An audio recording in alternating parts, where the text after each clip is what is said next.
Okay, in this video I'm going into rock hounding along the Colorado River in Arizona and California, which the Colorado River separates the two states.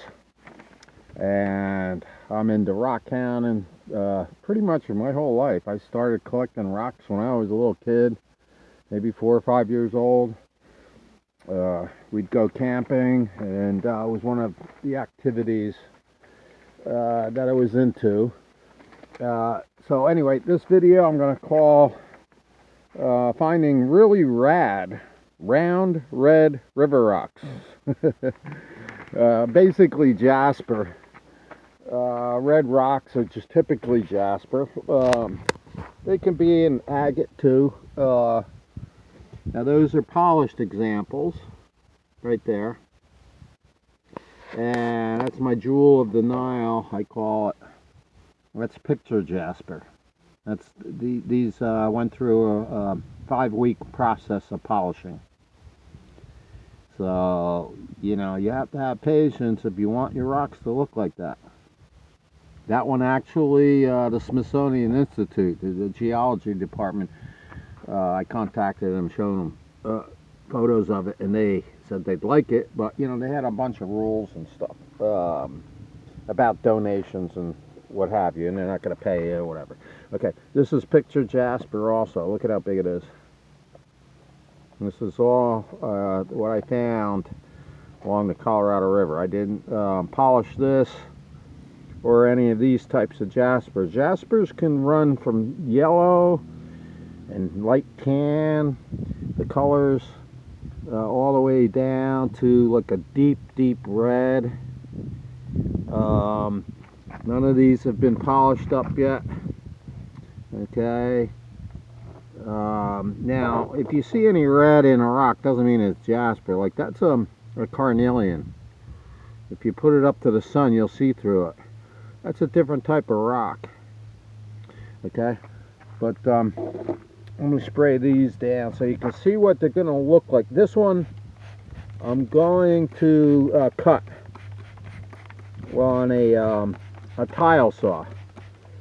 You can get a diamond saw also, is good, or rock saw. Now that piece I just found, you can see the jasper, the red areas, that's all jasper mixed in to another green color rock. So that's going to look beautiful after polishing. Okay, that's a picture jasper, which again I'm going to cut on a saw.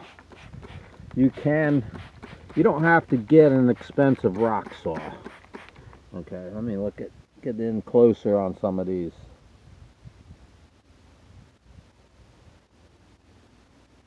Okay, there's jaspers mixed in to these. That's going to be beautiful. All these examples are going to be really phenomenal after they go through the 5-week process of changing the grit each week to a finer and finer grit. And so anyway, rock hounding out here is pretty good. What I look for is river cobble, and when I see that, I know I'm on the ancient riverbed. The Colorado River, I believe, was up to 10 miles wide at one point, hundreds of thousands of years ago. And so what I look for is the ancient riverbed areas, because the Colorado River, they tapped off of it so much, putting in the All-American Canal, the California tapping off all the water off of the Colorado River. So now it's just, those places where literally it's 25 feet wide. Used to be like 10 miles wide. A couple reasons, not just the Colorado, California tapping off of it and siphoning it off all that water to irrigate their crops in California, which I'm surprised Arizona even allowed it. But Also, you have the drought. It's been going on for over 10 years now. So there's almost no rain. You know, I'm down here camping for 2 months and it rained only twice. So, you know, it's major droughts happening in the southwest of the United States.